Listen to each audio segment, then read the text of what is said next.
Hello మిత్రులారా, ఈరోజు మనం అనపకాయ గింజలు ఉంటాయి కదా, పచ్చి అనపకాయ గింజలు, దాన్ని పితికి పితకపప్పు చారు ఎలా చేయాలి అని తెలుసుకుందాం. కావలసిన పదార్థాలు ఏమిటి అని ఇక్కడ రెడీగా ఉంచాను చూడండి. కాస్త ఎర్రగడ్డలు, మనకి టమోటా, కొబ్బరి, కొత్తిమీర, ఉప్పు, కరివేపాకు, కారం పొడి, ధనియాల పొడి, ఒక ఎండు కొబ్బరి చిప్ప, ఇవి ఉంటే మనకు సరిపోతుంది. కాస్త నెయ్యి కూడా ఉండాలి. అంతేకాకుండా సాసులు మనందరికీ తెలిసినవే ఇవి. ఇంకా మనకు ఈ అనపకాయ గింజలు ఉంటాయి కదా, వాటిని ఇలా మనం నానేసి పితుక్కోవాలి. పితికిన తర్వాత మనం ఏం చేయాలి అంటే, ఒక చిన్న పాన్ పెట్టుకొని అందులో కాస్త నెయ్యి వేసుకోండి, బాగుంటుంది. నెయ్యి లేదు అంటే కనుక నూనె అయినా పర్వాలేదు, ఒక 2 చెంచాలు అయితే సరిపోతుంది. మీకు ఇందాక చూపించినట్లు అక్కడ టమోటా ముక్కలు అవన్నీ రెడీగా పెట్టుకున్నాం కదా కట్ చేసి, వాటన్నిటినీ కాస్త నెయ్యి హీట్ ఎక్కాక ఇందులో వేయాలి. ఎర్రగడ్డలు వేసుకోండి, అలాగే మన దగ్గర ఉన్నటువంటి టమోటా ముక్కలు కూడా ఇందులోనే వేసేయచ్చు. మనం కొత్తిమీర పెట్టుకున్నాం కదా, దాన్ని కూడా ఇందులోనే మనం వేయవచ్చు. ఇంకా కాస్త తెల్లబాయలు, ఇంకా కొత్తిమీర కూడాను వేయొచ్చు అని చెప్పాను కదా. ఎందుకంటే ఆ కొత్తిమీరలో ఉండేటువంటి ఆ పచ్చదనం పోతుంది, పచ్చి పచ్చిగా ఉంటుంది కదా, ఆ పచ్చదనం అనేది కాస్త వెళ్ళిపోతుంది. బాగా ఒక 2-3 సార్లు అట్లా బాగా గడి తిప్పేస్తే సరిపోతుంది.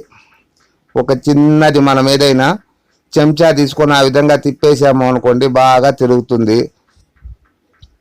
బాగా అంతా కలిగి తిప్పాలన్నమాట. మా ఇంట్లో మా అమ్మగారు ఎలా చేస్తారు అని, మా అమ్మ ఎలా వంట చేస్తుంది అనే దాని గురించినే ఈ వీడియోలో నేను చూపిస్తున్నాను మీకు. ఇక పసుపు కాస్త వేయండి, దాదాపు ఒక చిన్న టేబుల్ స్పూన్ అయితే సరిపోతుంది పసుపు.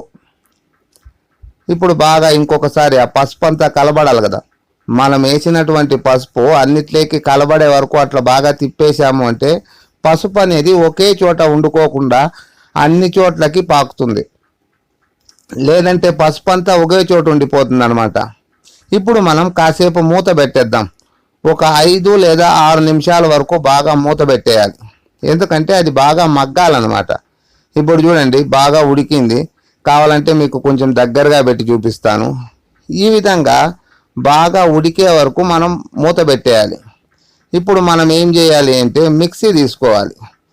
మిక్సీ తీసుకొని, ఇది ఏమిటి అంటే వెండు కొబ్బరి పొడి, నేను దాన్ని రెడీగా పొడి చేసి పెట్టాను.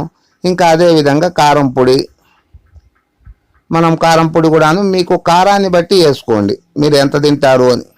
ఇంకా ధనియాల పొడి, ధనియాల పొడి కూడాను అంతే, మీకు మసాలా ఎంత కావాలి, కారం ఎంత కావాలి అనే దాన్ని బట్టి వేసుకోండి. ఇంకా మనం ఇక్కడ ఇందాక బాగా తయారు చేసి పెట్టుకున్నాం కదా, దానిని అంతా తీసి ఇందులో క్లీన్గా ఈ విధంగా వేసేసుకోవాలి. చూడండి మిక్సీలో ఈ విధంగా నున్నగా చేసుకోవడం ద్వారా కూడాను ఒక స్పెషల్ టేస్ట్ వస్తుందన్నమాట. ఇప్పుడు బాగా నున్నగా అయ్యే వరకు మిక్సీ పట్టండి. చూడండి ఈ విధంగా కావాలి, నున్నగా మిక్సీ పట్టేశాను ఆల్రెడీ. ఇప్పుడు మీకు ఏది ఉంటే అది ఒక గిన్నె పెట్టుకోండి. ఆ గిన్నెలో ఒక చెంచా కానీ 2 చెంచాలు కానీ నెయ్యి కానీ నూనె కానీ ఏది వేసినా పర్వాలేదు. నేనైతే నెయ్యి వేసాను, నా దగ్గర రెడీగా ఉంది కాబట్టి. ఇప్పుడు కొద్దిగా హీట్ ఎక్కిన తర్వాత కొద్దిగా సాసులు వేసుకోండి. ఆవాలు అంటాం కదా, ఆవాలు కొద్దిగా వేసుకొని కాస్త చిటపటలాడాలి అవి.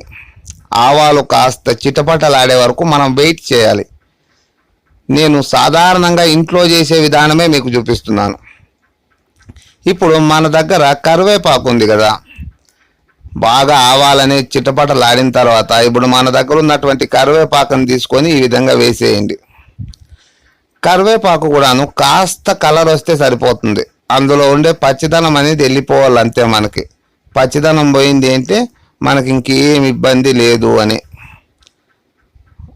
కాస్త ఇంకా పచ్చిగానే ఉంది, కాస్త పచ్చిదనం పోని.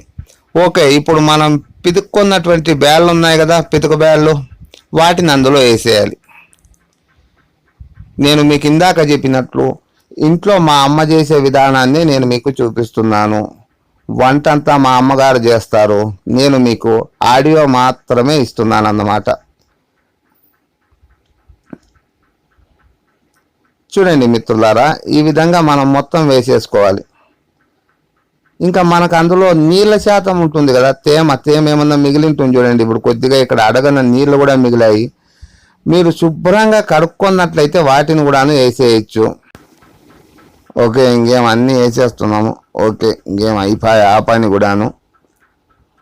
ఇప్పుడు మనం నెయ్యి వేసాము కదా, నెయ్యిను కరేపాకు సాసులు వేసుకున్నాం కదా, ఆవాలు కొద్దిగా బాగా అదంతా దీంట్లోకి పట్టేటట్లా ఒక 2-3 సార్లు అట్లా బాగా కలిగి తిప్పండి. ఒక స్పెషల్ టేస్ట్ వస్తుంది అనమాట. ఎందుకు స్పెషల్ టేస్ట్ వస్తుంది అంటే, ఈ నెయ్యి అనేది బాగా ఈ గింజల్లోకంతా పోతుంది చూడండి. మనం అనపకాయ గింజలు పితికి పెట్టుకున్నాం కదా, వాటిలోకి బాగా ఇముడుతుంది అన్నమాట నెయ్యి. ఒక 2 నిమిషాలు లేదా ఒక నిమిషమైనా సరిపోతుంది.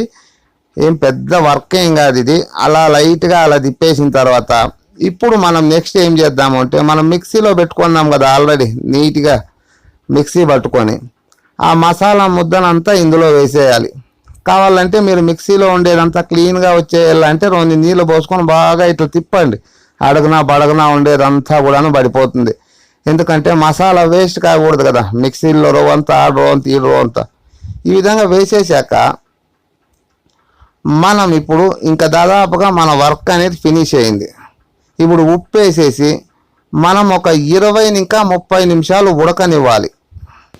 చూశారుగా, అద్భుతమైన అనపకాయ గింజల పితకపప్పు చారు అనేది మనకు రెడీ అయిపోయింది. ఇది మిత్రులారా ఈ వీడియోలో విషయాలు. ఓకే మిత్రులారా, ధన్యవాదములు.